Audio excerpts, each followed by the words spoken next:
So, what do you think about when you think about God? Maybe you view him as authoritative, like he rules with this iron fist, judgmental, and an excellent lightning bolt thrower. He's waiting on pins and needles for you to step out of line so that he can show off his acumen at throwing those lightning bolts. Or maybe this kind of thought leads you to believe that God is critical and very distant and not really involved too much in our life or couldn't be bothered. Well, in Luke 15, it's one of my favorite chapters in the Bible. Jesus tells 3 stories where he challenges people's thoughts regarding God.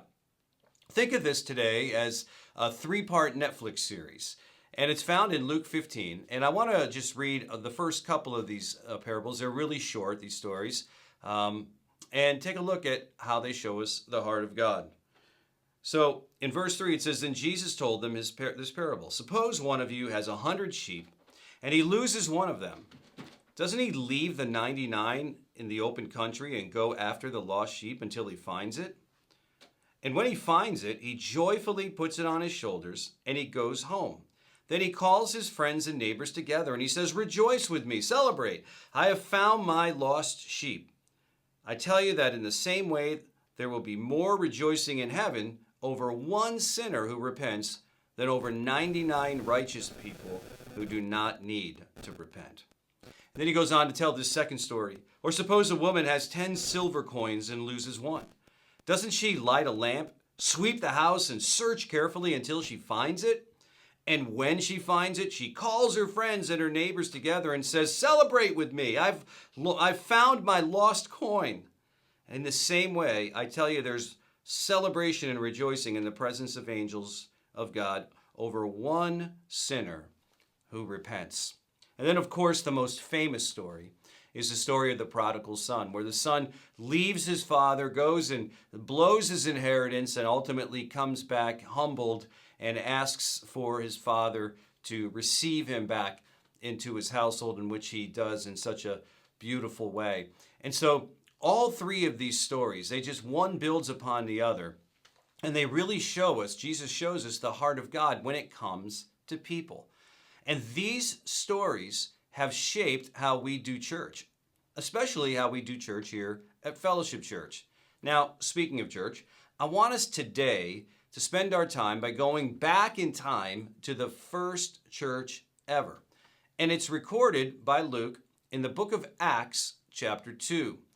And have to understand the setting of Acts 2. Jesus was just with them. He had just previously, over the last several weeks, he had died, he had resurrected, and he had just recently ascended into heaven.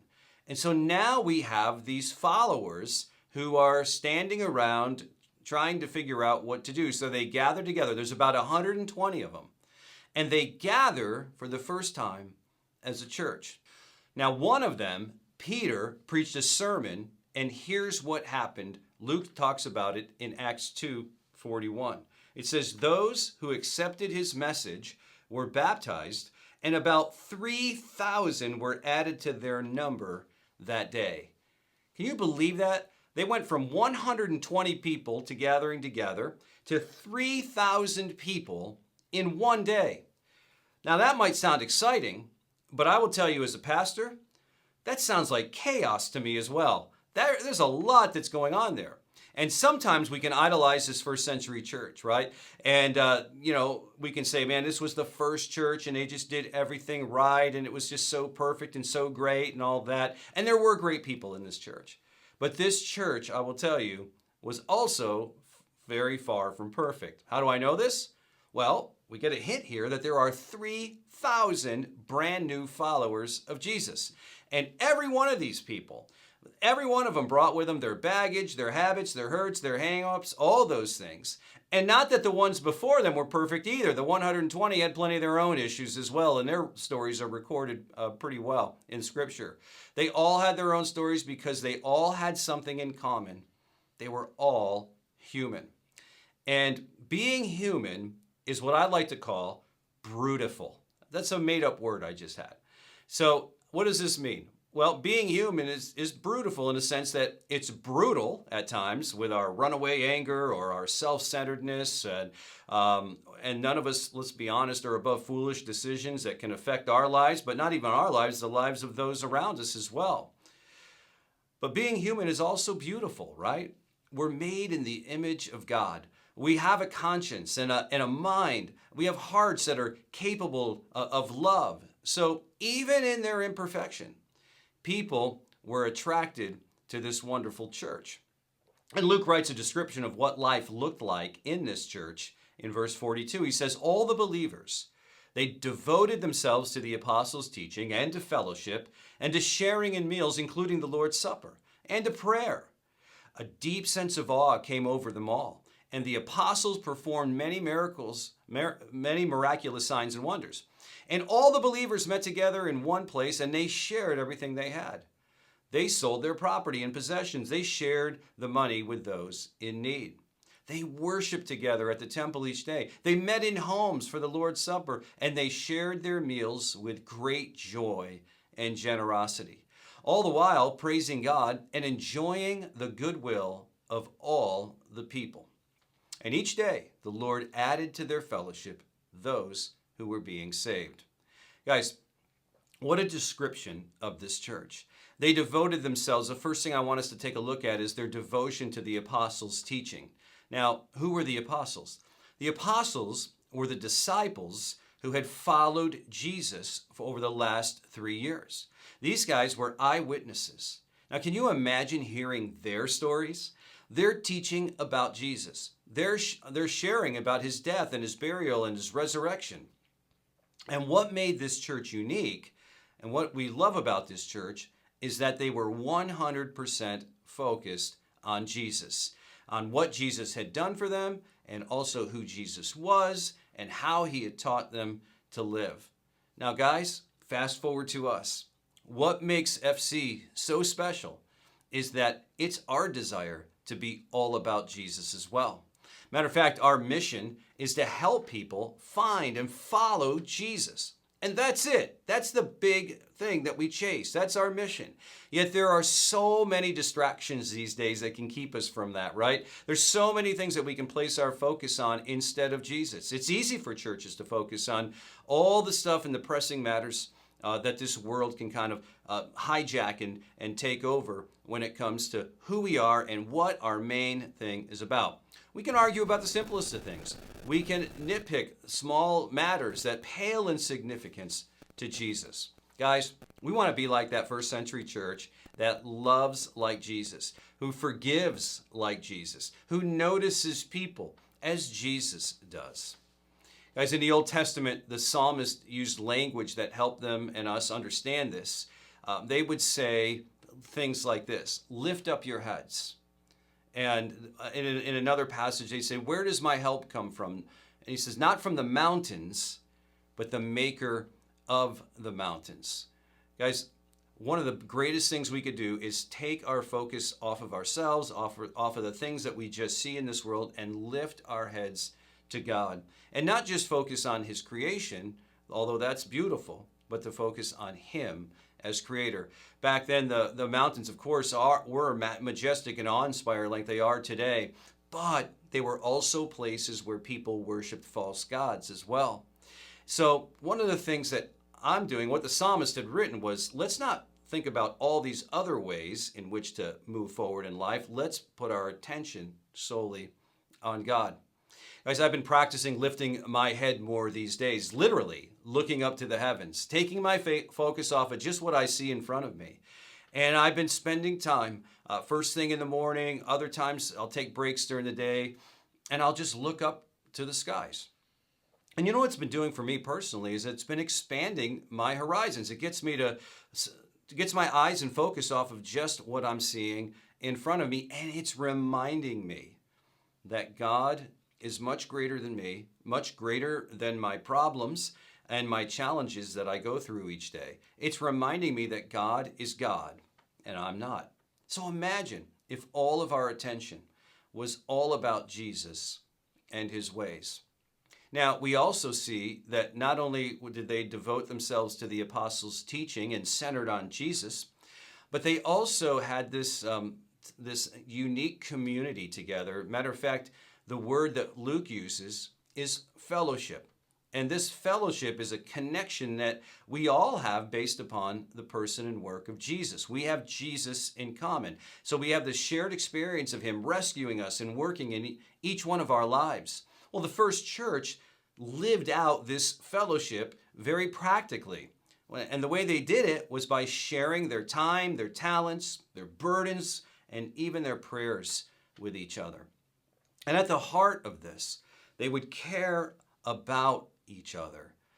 They would tangibly meet each other's needs. So today, the way we live this out is by literally looking out for each other as a church family. Life is so much richer and deeper when we look out for others rather than merely ourselves. Looking only after yourself can really honestly bring you down if that's all you're ever thinking about is you. Matter of fact, researchers have told us that people who are depressed are often just consumed with themselves. They ruminate repeatedly about themselves. And if you were to ask them about it, they would say, yes, I do, and I hate it. I don't like doing this. Guys, life is brighter and greater when we think of and look out for others. Well, last week we had learned about a handful of FCers who went to change the lives of children in Costa Rica by bringing some help and hope to the Hope Center there. And through their stories, we found that their lives themselves were transformed by serving and loving those children. And that's how things work in God's economy. So here's what's interesting. The moment that FC becomes your home is the same moment that the church really isn't about you anymore. And that's a great thing. Your focus moves off from you and your conveniences, and it moves toward others and their needs. So how does this play out? So in other words, you could be asking yourself, rather than who's going to say hello to me today, you could be asking, who do I need to say hello to invite, to just say to them, I'm glad you're here at church. Who do I need to pray for? Maybe there's someone even at the church that you need to pray for. Who do I need to bring a meal to or follow up with off of a conversation that you had on Sunday? What service can I serve at? Maybe in the kids' environment. Is there a person I can mentor and pour my life into? And when you start living this way, this is when things really get good. It's not always easy, but it's amazing. Caring for people well is an area of growth for all of us. None of us are perfect. We all need grace and forgiveness in this, but it is a gateway to deeper meaning, deeper purpose, and greater well-being. So what if this next season, maybe this fall or into the winter, you become more of a purposeful part of the FC family by engaging in fellowship? Now, Acts 2, not only in this chapter, this passage, not only do we see a devotion to teaching and fellowship, but there's also this sense of just overall generosity. They shared their meals with great joy and generosity, Luke wrote, all the while praising God and enjoying the goodwill of all the people. Guys, generosity is lived out in a variety of ways, right? And now in their case, they not only loved the people within their church and they sacrificed for the people inside their church, but they also cared for, there was an effect out of the people outside the church as well. And this is one of the things, this is a heartbeat of our church, is that we want to love those who aren't here yet. Now, years ago, I will tell you, as a pastor, I was challenged with a question by another pastor who said, if Fellowship Church had to close its doors tomorrow, would the Middletown community and the surrounding cities even know or miss us? Guys, this put me on a journey of thinking further outside of our church. And it eventually led to me meeting with our local mayor at the time and with other pastors who were doing this well, reaching their community well. And we began to focus on our community more and meeting the most pressing needs through a generosity of our gifts, but also our talents and our attention and hearts. And we became one of the more generous churches in the community as we partnered with organizations such as the Amazing Grace Food Pantry and other nonprofits. Guys, actually, we have a food drive coming up in just a couple of weeks, and wouldn't it be great if we could have our greatest day of giving for that? But on top of that, our leadership is starting this month to put together and put in place the process of feeding over 1,000 local families Thanksgiving dinner this year with our community's Middletown Community Thanksgiving Drive. Guys, this is a highlight of generosity and love for all of us. Now, we did all of this to simply love and care for our cities, but in return, these acts of kindness that we do over and over again, and the generosity that has gone along the way, has really helped us in allowing us to have a reputation, a good reputation in our community, and it's offered us goodwill within our own cities. Matter of fact, one of the more remarkable things that I've seen happen is people who never step foot here on a Sunday invite their friends and neighbors to this place because they've seen and heard how FC has generously loved people in our community. And guys, that's our driving force. Jesus left us with one command that's meant to direct our lives. John records it in John 13. He says, "So now I'm leaving you with a new command." This is Jesus speaking. "Love each other, just as I have loved you. You should love each other. Your love for one another will prove to the world that you are my disciples." So, in the story of the prodigal son, we see this beautiful picture of when the son returns, the father is running toward his son. And God, it's the picture of the father really resembles God. Jesus is trying to get the heart of God across to the humans that are listening to this story. And what we learn here is that God is a pursuer, that he's always moving toward. He's not distant. He's not aloof. He's not far away. He's always moving toward us. Now, thousands of years before this, David understood this in Psalm 23:6, when he wrote, "Surely, God, your goodness and unfailing love will pursue me all the days of my life, and I will live in the house of the Lord forever." We follow and serve a pursuing God. But somebody once said that the prodigal goal of the story of the prodigal son, and its goal is not only that the son returned home. That was big news and a beautiful story. The goal is that we, in turn, as Jesus followers, become like the Father ourselves and run toward others whose lives need to be restored to God. So, look around where you're at, and think about somebody who's in your life who really needs you to move toward them. You know, the heartbeat of our church is for those who are not here yet, that they will have an opportunity to get an honest hearing and receive that life-giving hope that only comes through Jesus. So what we do at this place, we manage our resources. We manage the time that we have to create easy on-ramps into our church community. And one way we do this is by inviting the people in our lives to the last blast of summer, which is taking place next Sunday. I can't believe that it's already here. But we don't only plan and prepare for the big day for those of us inside of our church, and we love to do this as a church family. It's so good for us. We engage in true fellowship as the first church did. But there's also a huge emphasis in this for us to invite those who are outside our church, to pursue them, so that just like God would, to experience Jesus through what they see on this fun-filled and really celebratory day. So think about what happens on this day. I love this day. It's one of my favorite days of the year because not only is it a day that we eat first-class barbecue and play games and laugh and do fun things together. Those things are great, and I would tell you they're really important to do. But there's big things happening here where people are taking some really big spiritual next steps that are quite a sight to behold, even for those who don't have a relationship with Jesus, especially for them. So for instance, some of you will be being baptized, and people will be going public with their faith through that. We baptize here at Fellowship because because Jesus commanded us to, and he modeled it for us. And there's something powerful in witnessing baptisms, seeing people of all ages entering the water and identifying with the redemptive work of Jesus as they go under the water and come back out of it. It's a beautiful display of Jesus' death and his burial and resurrection, but it's also a picture of the new creation that we have become as we have given our lives to Jesus. Our old life before God is dead, and we're resurrected to this new life.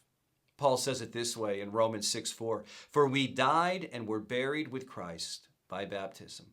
And just as Christ was raised from the dead by the glorious power of the Father, now we also may live new lives." And who doesn't want a fresh start? But something else happens that's special. More people serve on this day than any Sunday of the year. And we serve a God who loves to serve.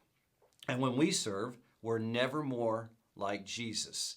Jesus said that he came to this earth not to be served, but to serve others. And his example of washing the disciples' feet just hours before his crucifixion, when he was in his own greatest need, was meant to be an impactful act for them, but also for us to remember the value that God places on serving.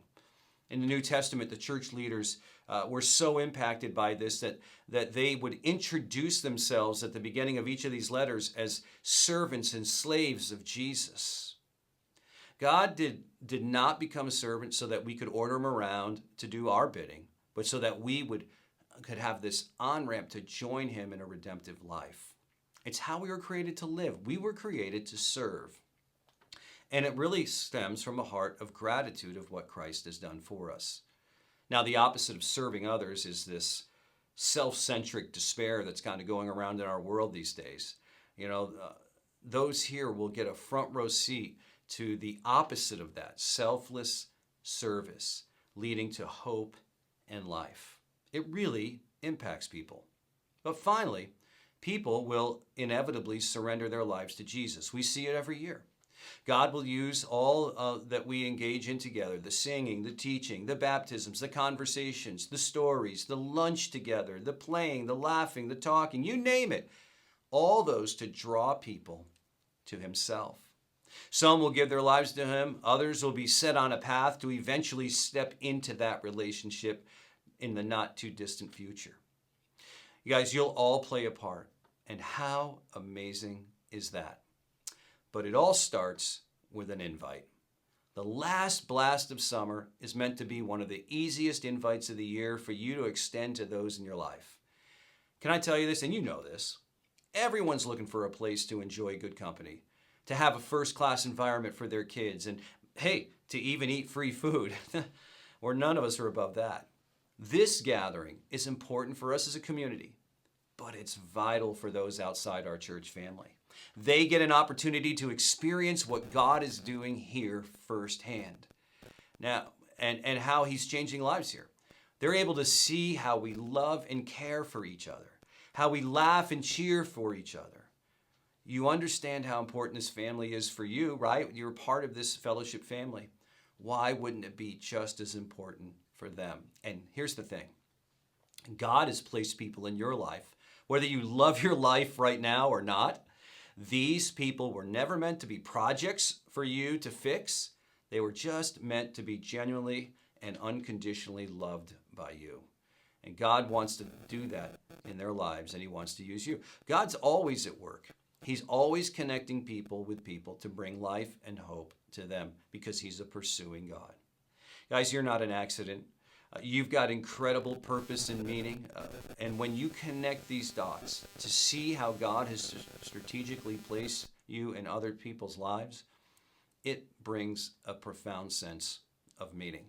This reminds me of what Paul wrote the church in Colossae in Colossians 1:6. He said, "The same good news that came to you is going out all over the world, and it's bearing fruit everywhere by changing lives, just as it changed your lives from the day you first heard and understood the truth about God's wonderful grace." Guys, the gospel came to you on the way to someone else. So who can you pray for? Who can you invite today, this week, to the last blast? Who has the Holy Spirit placed on your mind, in your heart? What next step can you take today to be a part of somebody's story where they ultimately one day might give their lives to Jesus? Guys, next week is going to be amazing. It always is. So be here for this. Bring your chairs. Bring a heart for celebration. And bring someone with you. Join God in his amazing mission as he pursues people around the world, just as he's pursued you. And join him in his dream to draw all people to him. Well, I hope that I'll see you here at the last blast, and I hope that you'll be bringing somebody with you. I'm so excited for this great and grand opportunity. I'm praying for you. God bless.